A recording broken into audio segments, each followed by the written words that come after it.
નમસ્કાર. ચાલો આજે એક એવો ટોપિક પકડીએ જેમાં ઘણા લોકો ગૂંચવાય છે, એક્ટિવ અને પેસિવ વોઇસ.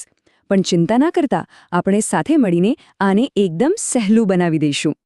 આ બંને વાક્યો જુઓ, મતલબ તો એક જ છે ખરું ને, પણ કહેવાની રીત સાવ અલગ. એકમાં ફોકસ છે કોણ કામ કરે છે તેના પર, અને બીજામાં શેના પર કામ થઈ રહ્યું છે તેના પર. બસ આ જ છે આખો ખેલ, અને આજે આપણે આની જડ સુધી પહોંચીશું. તો સવાલ એ થાય કે મતલબ એક જ, તો પછી આ બે અલગ અલગ રીતની જરૂર શું છે? અને આ બદલાવ થાય છે કેવી રીતે? આપણે ખાલી નિયમો ગોખવાના નથી, પણ એની પાછળનું લોજિક પણ સમજવાના છીએ. એનાથી ભાષા પર આપણી પકડ ઓર મજબૂત થશે.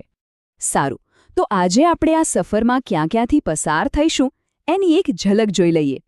પહેલાં સમજીશું કે વોઇસ શું છે, પછી એના 3 ગોલ્ડન રૂલ્સ, કાળ પ્રમાણે કેવી રીતે બદલાવ આવે છે એનો મેપ, થોડી પ્રેક્ટિસ અને છેલ્લે એક નાનકડી ચેલેન્જ.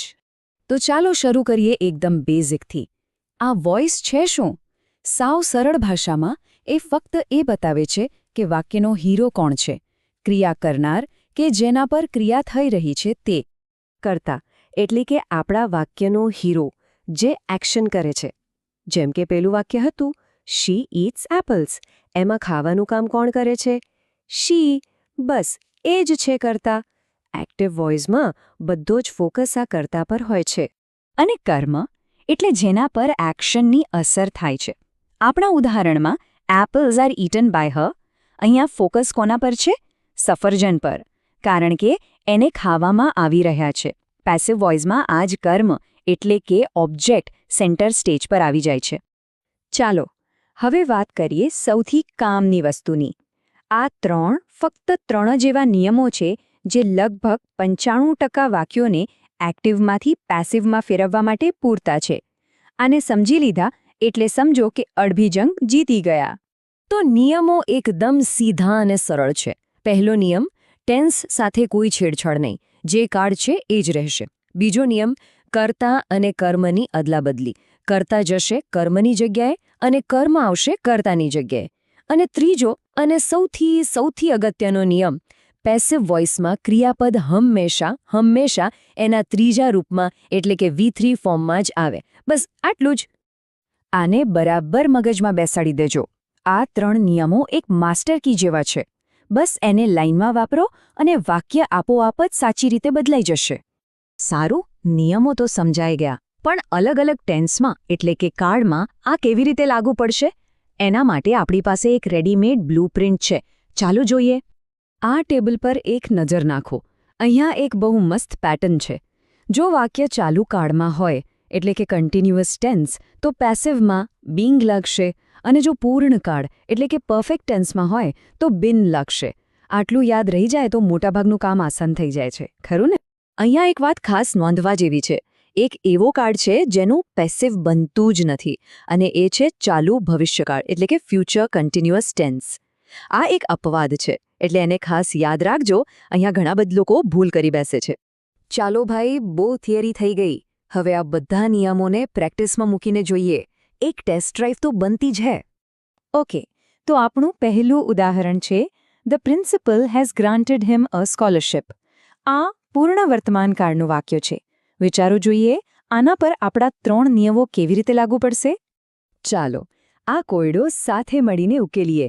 નિયમ 1, કાળ છે પૂર્ણ વર્તમાન કાળ, તો એને એમ જ રાખીશું. નિયમ 2, હિમ જે કર્મ છે એ કર્તા બનીને હી થઈ જશે, અને ધ પ્રિન્સિપલ જે કર્તા છે એ કર્મ બની જશે. અને નિયમ 3 મુજબ પેસિવમાં V3 તો આવે જ, પણ આપણો ટેન્સ મેપ શું કહે છે? પૂર્ણકાળ માટે બીન લગાવવું પડશે. તો સ્ટ્રક્ચર શું બન્યું? નવો કર્તા, પછી હેઝ/હેવ, પછી બીન અને પછી V3. એકદમ લોજિકલ છે. અને આ રહ્યો સાચો જવાબ. He has been granted a scholarship by the principal. જોયું? નિયમોને બરાબર ફોલો કરીએ તો જવાબ આપોઆપ સામે આવી જાય છે. સારો, એક સાદું વાક્ય તો જોઈ લીધું. હવે થોડું ટ્વિસ્ટ લાવીએ. પ્રશ્નાર્થ વાક્યનું શું? જેમ કે why did she cook the food? આને કેવી રીતે બદલીશું?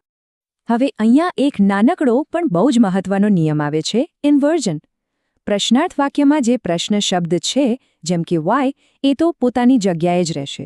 પણ પેસિવ બનાવતી વખતે જે સહાયક ક્રિયાપદ છે, અહીંયા સાદો ભૂતકાળ હોવાથી વોઝ કે વર આવશે, એ નવા કર્તાની પહેલા મુકાશે. એટલે કે વાય ધ ફૂડ વોઝ નહીં, પણ વાય વોઝ ધ ફૂડ. બસ આટલો જ ફેર છે. અને મુખ્ય ક્રિયાપદ તો V3માં જશે જ. તો સાચું રૂપાંતરણ થશે why was the food cooked by her? હવે આ પ્રશ્નાર્થ વાક્યનો કોન્સેપ્ટ પણ એકદમ ક્લિયર થઈ ગયો હશે. બસ પેલું ઇન્વર્ઝનવાળું ભૂલતા નહીં.